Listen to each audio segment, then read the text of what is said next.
Productive Dentist Academy Podcast Network. Welcome to the Everyday Practices Dental Podcast. I'm Reagan Robertson, and my co-host, Dr. Chad Johnson, Dr. Maggie Augustin, and I are on a mission to share the stories of everyday dentists who generate extraordinary results using practical, proven methods you can take into your own dental practice. If you are ready to reclaim your time so you can focus on great patient care without sacrificing yourself along the way, buckle up and listen in. I wanted to walk out on Wednesday, and I really want to walk out. And I knew if I walked out, I was like, I'm like, you're just a big baby. Like, what's that going to prove? You just abandon your team? And well, when you say walk out, Devin, what do you mean? Like just like put down the handpiece and be like, I'm out for the rest of this week. I'm going to go. Yeah, I was going to be like, you guys cancel this day after this. I'm done. This is crap. This has been a crap week. I'm done. Like, we're done. I don't need this exercise of crap anymore. I've had it up to here. I want to be a big baby, cry and feel bad for myself. And I just want to go home and not be at the office. Ladies and gentlemen, welcome to Everyday Practices Dental Podcast with my two co-hosts, Reagan Robertson and Dr. Maggie Augustin. Today, we have a special guest, a longtime buddy, Dr. Devin Giron from New Mexico. Thanks for joining. Listeners, go to be here. Go to right away. You can do two things. You can listen to this podcast and you can pull up Devin's website right now. Go to VIDA, V-I-D-A, dentalsf.com. Yes. It can give you a great visual right away. Color, psychology, and tech for the passion this doctor brings to Santa Fe. 13th generation, I think, New Mexico person.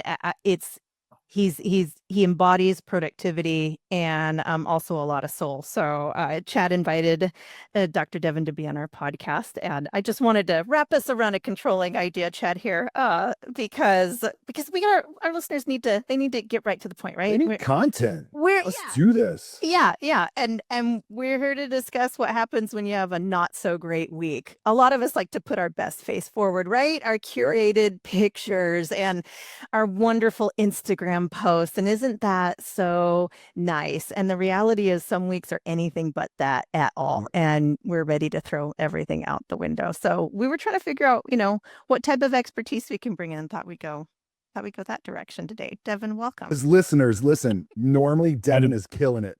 And I'm proud of him. Yeah. Listen, you are, and your website will show it. Your photos that you post on social media, Instagram, like all that stuff. You do pretty stuff. You do good work, and you would be fun to work for. You would be fun to work with. You would be a great doctor to visit. Like, you're just, I think the world of you, and I appreciate you coming on. But tell us about this week. What, the week from hell? Yes. It's been dun. Yeah, it's been brewing for a while now. And basically, Monday, come in, production's not the goal, right? So I'm just stressed out. We all know how that is. We have a goal we want to meet, especially as Productive Dentist Academy graduates, or whatever you want to call it. We all have a goal, and we all want to hit that goal. And when we don't hit that goal, sometimes it's good, but then when you look at your week, and you're like, I'm not at goal Monday, Tuesday, Wednesday, and then you look at the next week and you're like, oh, wow, it's even worse the next week. Your level of stress goes up. And when you're trying to bring on a new associate and you're like, I need to feed him stuff. Been there. Because, 100%, I got to feed this guy. And so you eat last as the guy at the top because you want to see him or her succeed. And so at any rate, getting the days up, it seems usually my team is ready to work for it, and we're just all rowing in the same direction. But for some odd reason, it just seemed like every single time we would gain traction on something, we would just take 5 steps the other direction. Stuff would fall off the schedule. Patients were yelling at us like, why don't you know what you're doing? We had 10 patients show up yesterday that thought they had an appointment, but they didn't because of our glitch software. We had front office people not there. We had someone, their father passed away and didn't get coverage. And so, come in, there's trash piled up all over my deck. like probably 10 bags of trash because no one took the trash out. And yeah, just a bunch of shit. Sorry. We can cuss on this podcast, right? Yes, it was a rotten, no good, terrible week is what it sounds like. Like one Yeah, it was bad. We made it work, but I mean, it's just I mean, as I mentioned to you guys before, I wanted to walk out on Wednesday, and I really want to walk out. And I knew if I walked out, I was like, what are you, I'm like, you're just a big baby. Like, what are you going to, what's that going to prove? You just abandon your team? Well, when you say walk out, Devin, what do you mean? Like just like put down the handpiece and be like, I'm out for the rest of this week. I'm gonna go. Yeah, I was gonna say, I was gonna be like, you guys, cancel this day after this. I'm done. This is crap. This has been a crap week. I'm done. Like, we're done. I don't need this exercise of crap anymore. I've had it up to here. I want to be a big baby, cry and feel bad for myself. And I just want to go home and not be at the office. And I don't put want it to be in around. perspective. How many times have you wanted to do that in your career? I think I lied before in terms of this. Like, I'm sure I have a bad memory, but I can remember probably 3 times from like, this is not This the is first a time daily when thing. Yeah. This was, I remember the first time, this is when I signed up for PDA. So I was like, I can't do this. Like, this isn't cut out for me. And, as I mentioned, I went to that was a dark spot, but luckily I had PDA help me out through that. And then probably somewhere between there, I've wanted to walk out. And then this last Wednesday really took the cake. I'm curious, do you like audibly communicate that to your team when I've had no good, terrible, really just crappy weeks before, and it feels like it builds on itself too. Like one thing happens and I can mentally take it. Another thing happens, I've still got the fortitude there, and it starts to pile up. And then I'm losing my executive ability to navigate quick decisions and things like that really would keep us moving forward. And it just gets frustrating. And so my team will tell you that I will say, I am not functioning at capacity, or I am not acting like the leader that I want to act right now. And I want you to be aware of that if we're on a one-on-one or a team group meeting. Like, this is where my mentality is at, because I don't want to lead it. As a leader, it ripples off. They're going to emulate what you put out into the universe. And that makes me really mad, Devin. I get really mad when I lose control of my emotions and I allow those things to pile up. And so that has been my, for better or worse, I guess, communication tactic of being like, here's where I'm at. I don't know how to deal with this, instead of, because the alternative is throwing up my hands and being like, I'm out for a week. I gotta let my brain rest and cool down. So Wednesday for you was, I guess, your hottest moment, of the week. What happened in that moment, and how did you work through it? Was it the dentistry? Was it the people? Like, was it all of it? Like, what was going on? It was all of it. I mean, if we can't, Okay. when I'm listening to phone calls on the phone, and you always want to think like that's probably the number one thing that's going to bring people to your office. And the thing that really pissed me off was someone called the office and said, hey, my grandson's coming from out of town. And I'd already listened to like probably 10 calls the previous day and this day. My grandson's coming from out of town. He lost a bracket for his braces. Do you do that type of work? And we don't do that. But instead of saying, you know what, unfortunately, we don't take care of that here, but here are 3 other providers that we refer to that would be more than happy to help you. It was, we don't do that. Mm-hmm. And I was like, it hurt, because I'll talk to people for an hour and I know they're not going to do treatment. I'm like, you might not be here. We might not be for you, and that's totally fine. But this is what I'd do if I were you. And I just want to help you get to where you need to get to. And you would think that if you do that, other people would want to emulate that. But when we do that, it's just it's a reflection of, I don't know what it is. Whether it's you at the top, they're not seeing that. I mean, because people listen with their eyes, right? Mm-hmm. They see what you're doing, and they hopefully, you would think, want to do some capacity of that. And so when you hear that, and you hear it 10 times the day before, or not necessarily that, but things boiling down to not wanting to help people because they're not worth X amount of dollars, that is not good for patient care. Does that make sense? Yeah. So what you saw is the vision that you have for your practice, which is essentially being a compassionate human being and not being driven necessarily by profit, but by care. Yes. And compassionate care for a fellow human being was not being replicated by the people that were standing there welcoming patients with you. And then that ended up just dragging you down with an air of maybe resentment when you came back to your office. And that kind of affected what you started seeing, having heard those phone calls. 100%. Yeah, no, it just magnified everything you were feeling, right? Just like, oh, great. Like, I'm a There's no failure. point to what I'm doing because nobody's seeing it or emulating it. This is no longer Right. my office. Right. And that's where and those are things that most dentists don't ever know about because they're not on the phones. Usually, when my schedule slows down, I actually I'm like, what do I do? Do I surf Dental Town? Do I go read a book? What do I do? Do I go on YouTube? Right. And then when I get like, all right, what's going on? I need to know what's going on. Like, I'll go listen to the phone calls and then I'll get really upset. And then we'll have people in like bring that person in the office. We need to talk about this. And it's always disheartening because you can spend a lot of money on consulting, training, and getting your team coaches at PDA to guide the staff, but it's up to the staff to implement that. Yeah. And sadly, I don't listen to the phone calls enough to say, hey, you did a great job there. Like, all they see is hey, like, when I actually go through those, sometimes it's like, this is what you did bad. So that's my fault. Like, hey, they're really good at converting patients. But like, sometimes when you're having a bad day, then you're like, all right, let's make it worse. Let's go listen to phone calls to see what's going on. It's just too much. Has your staff been with you for a really long time, like through the different iterations of consulting and training? And okay. So it's something that they should inherently know it, because what really it comes down to, it's a core value violation, in your heart, with the care aspect of it not being proactive that way, and then not translating it over. So I'm just trying to be like in your head right now. When you listen to that, was it like, come on, guys, like, we know to do this, but for whatever reason, you're not doing it?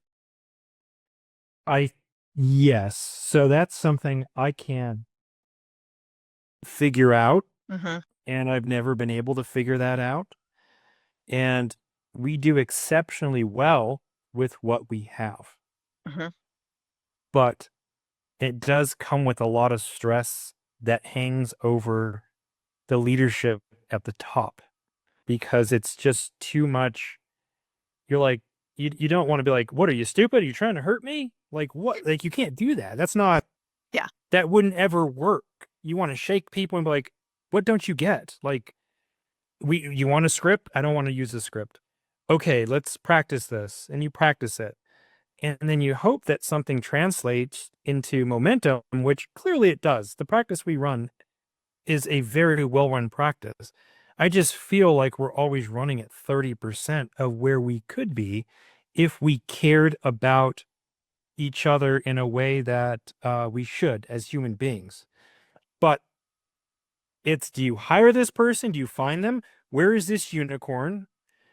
Or do you just kind of meet them where they're at and try to get them 20% better? Are you crying, Chad? Yeah, it made me crying. tear up. This is just. Yeah, I know. Are you for real crying? No, I'm sorry. Okay. Just, he and I play like deadpan, so sorry. Yeah. I Listeners, I had to wipe my eyes, okay? And Devin's like, why aren't you crying? I got full attention to me? Your voice is shaking a little too. Yeah, I'm 100%. maybe gonna tear up, okay? You Well, red?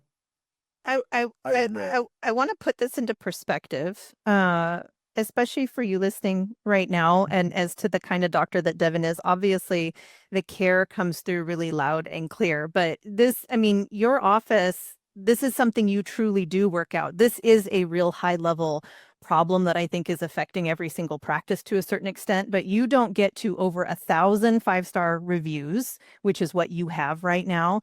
And the one that just came in 17 hours ago, do you mind if I read it, Devin? Yeah, go ahead. Okay, it's from Jim, and Jim says 5-star rating. Vita Dental Studio is the finest dental facility I have ever experienced, and I have lived in New York City, LA, San Francisco, Miami, and Hong Kong. Doctors Giron and Dietrich get my highest rating as well as all the staff. If you live in northern New Mexico, I urge you to check Vita out. You'll be glad you did. Wow. Great. And that was 17 hours ago on the back of one of the crappiest weeks that you've had.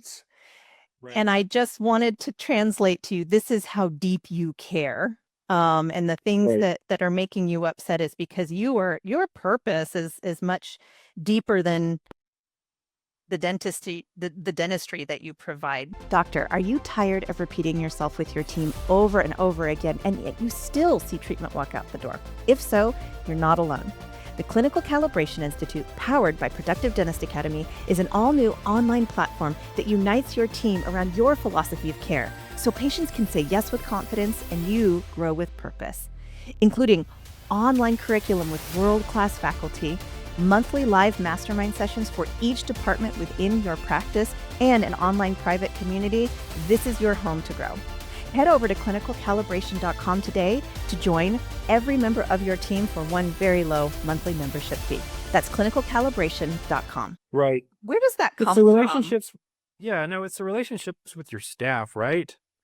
And I know you're supposed to have be friendly but not friends, but I've violated that a darn so many times.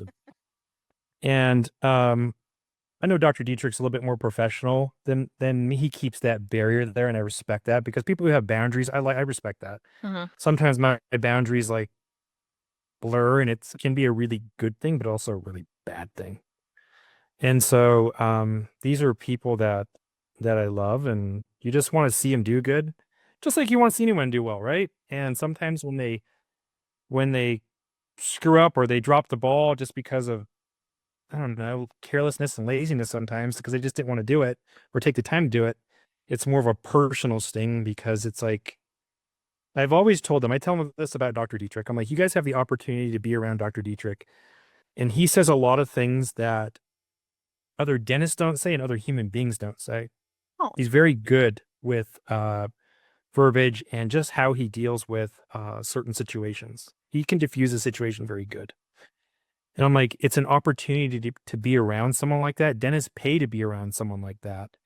And to them, they just see him as another human being. I'm assuming it's the same thing with you guys and your staff or staff members around Bruce Baird. It was just kind of like, he is what he is. So what? Like, he's nothing special. He's just, and I think sometimes as staff members or even myself, we take that for granted. And I think that's what kind of makes me upset because I would have loved to have a mentor like that in my life early on. Does that make sense? And I always gravitated toward those people, but I really had to work to get that knowledge. It just wasn't in my family or around me. Does that make any sense what I'm trying to say? Mhm. It Like, does. you are the people you surround yourself around with, and sometimes you have to seek those people out. When you have those people around you every single day, Dr. Dietrich, Dr. Prasadi, Dr. Maggie, Dr. Chad here, it's like sometimes those people don't realize how special that is. Does that make any sense? It absolutely. I mean, relationships are living, breathing entities, and I think you're right, Devin. We aren't human if we don't think about, are we going to blur the lines, or how do we manage our professional relationship and use our heart in a way that's appropriate. And I think every business owner struggles with that to an extent, and some strategies around that are walling it off completely. Some can put up boundaries that are really healthy, like it sounds like Galen can keep healthy boundaries in place. And some of us, we care deeply, and we haven't always had that reflected to us either. Like you said, like having proper mentors to show us and model that. I've done a couple of podcast episodes with Chad where I've talked about having healthy conflict and what that can look and feel like. And if it's not modeled to you, you just don't know what to do. And Maggie and Chad, it sounds like with you guys shaking your head that it's a similar, or nodding in agreement, it's a similar scenario for you where you can have a bad week and the team isn't performing to the core values that you thought were really crystal clear. And I'm just curious from each of you, all three of you, what different things you've tried. Because Devin, you said, I don't really have an answer for that. And I don't know how to correct it. That will go maybe predictable or sustainable for the future. What's really interesting is that we have a group of friends that we are in, and we have voiced very similar issues Yep. recently. This is something that we talk about almost daily. Really? Yeah, the exact same thing. It's spinning plates. Mhm. If you can manage spinning 4 or 10 plates, I don't know what the world record is, 30, like there's a but entropy is going to slow those down, and people quit, and people, like move, and then you've got new people, and then, you've got old people that go, like they revert back. And then sadly, you revert back, like you have times when you regress on what you do well. And if someone called you out on it and they were like, "Hey, have you not been on your A game?" It'd be like, "Ouch, that kind of hurts, but you're right. I mean, I haven't been doing the diagnostic discussion that I should have with the patients," or "No, we haven't revisited our core values and gone through explanations of what those are," which the PDA team did internally. You guys did that, and you came up with your what was that called? You took all the core values and then you wrote up a contract of sorts. What was that, Regan? Your key characteristics and your daily actions. Yes, and you guys said, okay, here's examples under the core values Mhm. of who we are, and examples of what those are. Yeah. And the team writes that, and then Mhm. they're evaluated on those. And lately, because it doesn't, you could be an Olympic, team, dental team. You could be an Olympic rate dental team, but you're still going to have entropy working against you. Inertia, is helping pull you forward, but then the entropy is slowing you down and pulling you back. And you have to re-engage that. And it's never going to be done. It would be like saying, "Hey, our kitchen is full." And it's like, yeah, for now, but give it a week, give it a month. It's just like, you always have to stock that. You always have to keep on watering the grass. You keep on having, like everything just needs renewed. Do you do you think that especially as high performers, so Devin, I'll ask you, do you think as a high performer, when you handle when you're listening to phone calls like that, are you concerned that it's a habit or it's going to become a habit, and that is where that upset lies? Like, this isn't an outlier or an off day. This could be something that is systemic. I don't know. I mean, the fish rots from the head down, so I don't think it's necessarily systemic from the guys on top. I remember I was talking to this dentist. His name's Dr. Ling. He's in Montreal. He had I think like a 30 or just something ridiculous, like 20 dentists in this practice. His father created this legacy practice.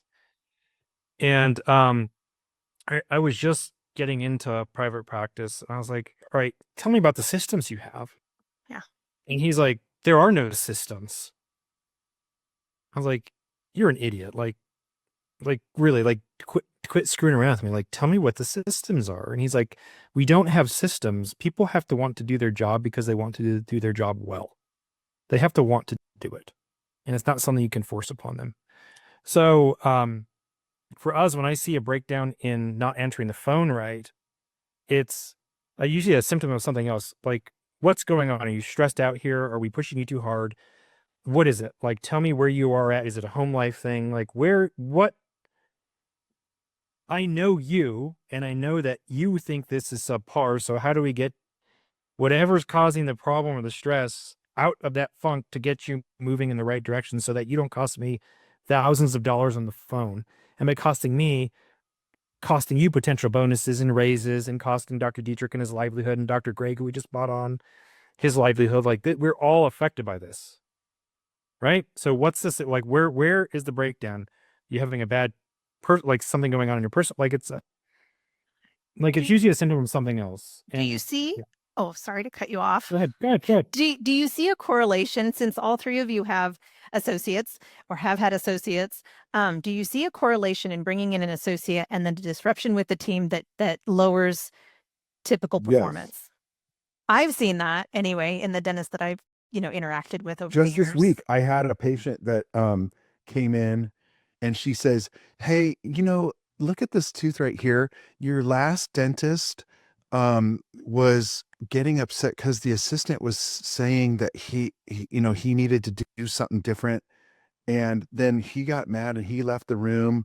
And this is the first I'm hearing about it, but I'm thinking it's not the only time I heard about it when one of my assistants would be like, well, Chad does it this way. And naturally, if Chad does it that way, it's got to be the best way. And so, my associate was trying to do his own thing and he'd come to me and be like, dude, like, I get that I don't do everything exactly how you do it, but like, is that a problem? And I was just like, no, as long as it's done to standard, I don't care if you use one instrument and then the other, or the other, then the other, or whatever, and stuff like that. Like, I don't want to micromanage, every instrument you're handed off.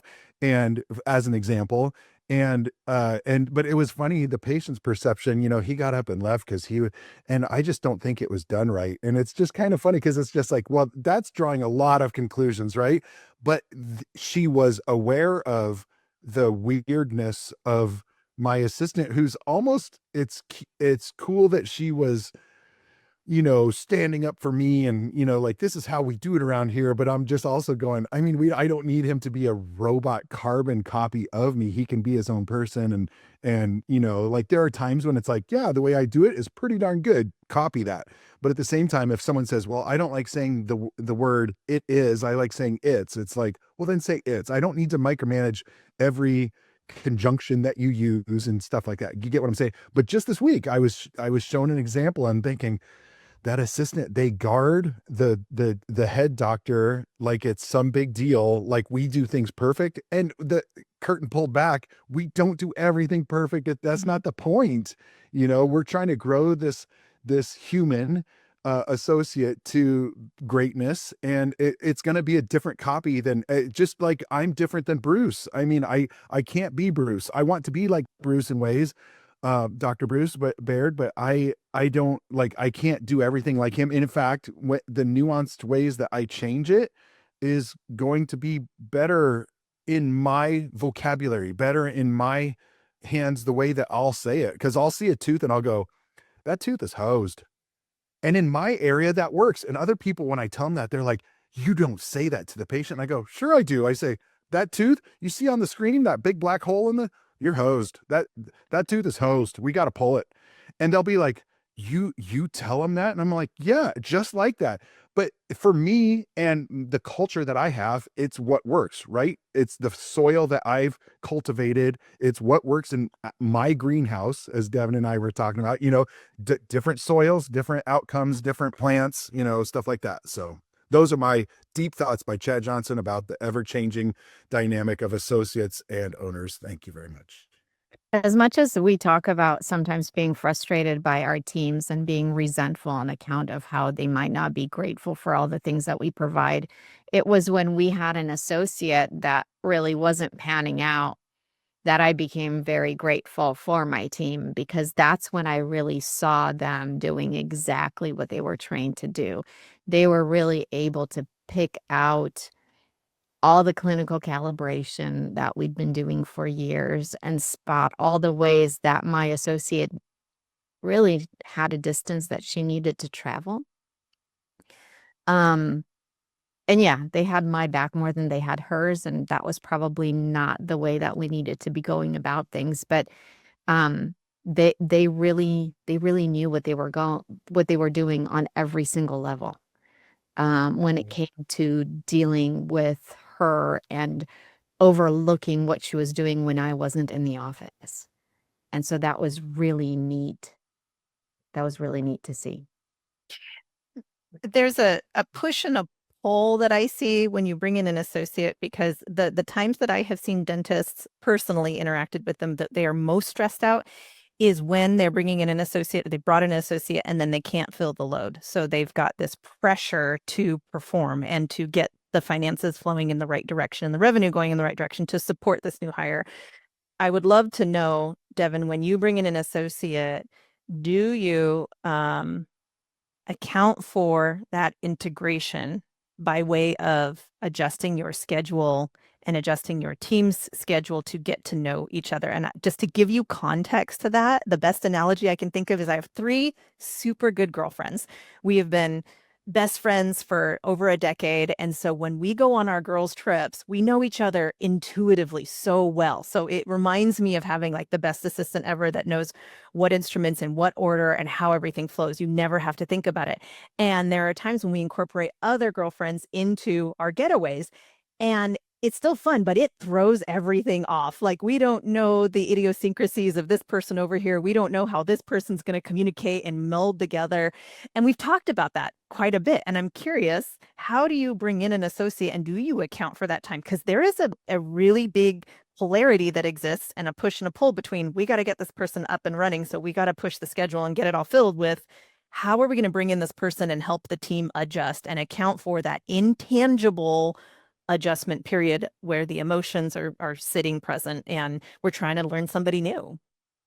Right. So I was very fortunate, didn't seem like at the time, to get out of dental school and go associate with somebody right out of school, and that associateship failed. And it failed bad, meaning I went in a little before Christmas, the doors were locked, he changed the locks on me. And which means you don't trust me, or something to that degree. I mean, it was bad. You go in there, and if you don't plan for an associate coming in, and you don't have marketing for them, you don't have instruments for them, like, you're not thinking at all. You're just kind of like, oh, he's going to go do all the dentistry I don't want to do, which is nothing, because I'm going to give him 1 to 2 new patients a month. That situation worked good for me, and our new doctor, Dr. Prasadi, had the same thing happen to him, not only once but twice. Dr. Dietrich had that happen to him.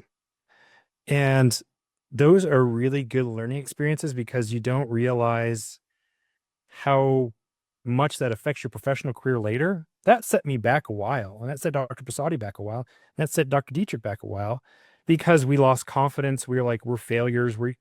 How can we work for everybody? It doesn't work for us. And I think nowadays it's probably even worse. It's hard. So when we bring someone on, we take our time on making sure it's A, the right person, B, is this person someone you want to partner with? Because I'm going to treat it like we're going to get married from day one. Also, the staff knows, we have meetings with staff, because like, I don't know this guy. I'm like, do you think I would bring someone that you couldn't trust? And the answer is no. You always look out for us. And they're like, okay, if he's good on your side, if you trust him, we're gonna trust but verify. But I also say, he's gonna do things different than me. He or she's gonna do things way different than me, and that's okay. There's lots of different ways to get from point A to point B, and he needs your help to do that. If you can help him, help him. If there's something you see, let him know. Like, our egos aren't. You can tell the doctor, we're not going to throw things. We're not going to yell at people. That's a cool part of our practice. Like, we're not like, oh, okay, like, thanks for telling me that about whatever Dr. Dietrich does or whatever, different than me. It's not taken as a threat. So we really try to get ahead of the objections. We really try to get them to know him as a human being versus a dentist, because it's stressful for the new guy coming in. Yeah. Right. It's a mess. I mean, I'm not sure if you guys ever associated before. It's stressful, and everyone's going to be, in my case, on my side, because I'm the OG, right? Mm-hmm. Before anybody else. And I try to make sure that that's minimized. I know you will always have that bias. Mm-hmm. Well, you've built that trust too. I mean, you're the one that's built the trust. Correct. But there's always that, like, give him the benefit of the doubt that wasn't the intention of whatever you thought he or she was thinking about doing. Or have you talked to him? Like, because we all have different perspectives on different ways of doing things. And so, like, it's A lot of times they try to paint as black and white the staff, and it's not necessarily that. And you got to kind of be the person that's going to say like, no, you can do it there. That's okay. We do things different. It's okay. There was an example like that with my associate. My assistant comes and says, "Hey, you know how when someone needs pain medicine, you write them like an 800 milligram ibuprofen? The associate was given 600 milligram ibuprofen. Can you believe it? That's not what we do." And I was like, and I said, that's actually not a bad idea. And she was blown away because I was like, I think that's smart. I just keep things simple. I just go, here's your 800s. But like he wanted to add a little bit of sophistication to it. I said, that's super okay and wise. And she was blown away that I'm going to agree with him. But you know what? I think it was also important that I did that, because if I said, are you kidding me? What we do is 800 milligrams and it can never change. It's just Right. pre-med protocols never change, I think I don't get it in dentistry. We're all so insecure about stupid stuff. And it's like you guys, you could seriously argue about 600 versus 800. Like for a whole every dentist that will, yeah, there'd be a whole dentists conference like to hate argue you. about it. Yes. Yeah. And I'm like, dude, like, Who cares? dentistry, there's just a tooth. Like, Yeah. I mean, you know what I mean? Like, I do. You want to argue about it? No, I'm wanna go totally right now? agreeing with you. Like, will you not let me agree with you? Stop agreeing with me. Maybe I won't. Devin, what did you do to go from Wednesday to Friday? Why did you choose not to walk out of the practice? What stopped you and changed the trajectory of your week? What kept it in check for you? Include love of the team. Go. Yeah. Okay. Say stop it. I know. Yeah. No. I knew if I walked out, I remember this actually. So 5th grade, this attorney was teaching us how to become attorneys at 5th grade. And everyone's like, I don't even know how to Like 5th grade elementary school? Yes. I remember his name, Fascinating. Mr. Howard was his name. He was fresh out of law school. Okay. And my teacher thought it was a bright idea to bring an attorney to teach us about, I don't know, attorney stuff. And so he was having us spell like weird, I forgot what it was. Like some stupid thing. And no one knew. Litigious. 100%. I guarantee you, we all have these stupid things. He would come like once a month, like it was on no one's radar. And I still remember that asshole. Some guy couldn't. Not Reagan. He was realizing the kids were not engaged with his bullshit. Why? Because we're in 5th grade. Like, come to a level, dude. Like, let's like, you're an adult. Like, come to our level. And I still remember it. He got his briefcase, walked out, got in his old beat up Ford because he couldn't afford a nice car, and drove off. And I was like, oh shit. Like he left the classroom? He left some 5th graders, yeah. And to have his little baby cry moment. And I was like, if I do that, like, and he had like a ponytail, they bring it back when you're thinning and the ponytail and all that. It just didn't look good. His cowboy hat. And yeah, and no one liked him. No one liked him after that, for sure. Because so he came back? Yeah, he had to come back. He had to come back. He had to come back and deal with the kids now. And now we actually didn't like him like 100% because we knew he'd abandon us. If it didn't make the point he was trying to make, which was like, you guys need to study up. You guys are wasting my time. Like, quit wasting my time. I could be fighting the legal world somewhere in some corporate conglomerate. Who knows? And it backfired. And so that never works like that. No one wants, when stuff's going bad, no one wants their leader to go like, screw this, I'm out. It's not going to prove a point. It's just going to give you a pity party. And, yeah, the rest of the week they've been doing good. We did send out a newsletter with a spelling typo today, but hey, that's all right. Like, okay, like it's just capping the week off. But no, they're seeing 7 emergencies today. I'm like, sweet, good for you guys. Keep crushing. So the week's in. I told the boys. I say, boys, finish the week good. Had a crappy week. Get it together. Finish strong. Let's go. And they're having a good week. Other than we did have a patient that we tried to buy a hotel room for because she's a news anchor, and she was getting her top teeth done by Dr. Dietrich on a Thursday. Got a really nice hotel. Apparently we didn't. So we have a lady drugged up going through Santa Fe with no hotel room. Oh no. So it's like, that was Thursday. No, that was Wednesday. That kept Wednesday off. But no, the week keeps, but it goes on. We got next week to do better. I shouldn't, good thing I didn't walk out because I got my production from like, I don't even know, $1,000 to $10,000. If I would have walked out, I would have lost out on $9,000. My team would have lost confidence in me. And yeah, I wouldn't have been productive that day. So this is a hot topic. You're giving listeners an incredible, really powerful lesson that should not be overlooked, because great leaders don't turn their back even when it is really hard.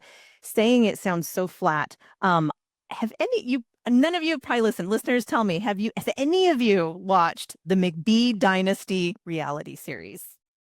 No, it's not even up. Heard. It'll be on your guys' radar someday. It is like a Yellowstone cattle ranching farm out of Missouri. Long story short, it's huge. It's all about this big rancher who wants to get $100 million VC deal to expand. And he also has a host of car washes and coffee shops. And long story short, my TLDR is he not only did he go under FBI investigation and he's awaiting sentencing now for crop insurance fraud, but he lost the VC deal and left. He put his sons in charge of the entire ranch, but he just bounced.